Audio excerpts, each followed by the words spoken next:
these are some of our top stories on KSAT.com.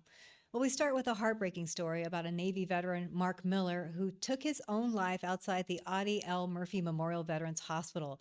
Now, his father, Dr. Larry Miller, believes that this was a protest against the VA's mental health care system.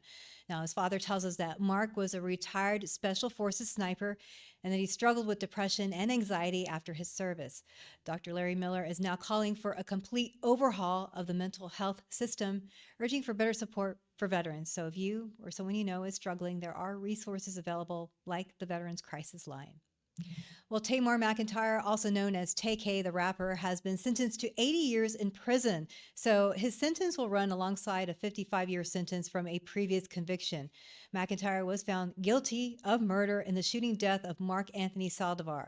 The trial included discussions about McIntyre's difficult upbringing and also the influence of his music on the case. Well, in the race for San Antonio's mayor, Gina Ortiz-Jones is leading the polls with nearly 13% support. However, a significant 45% of voters are still undecided. So that poll was conducted by UTSA's Center for Public Opinion Research.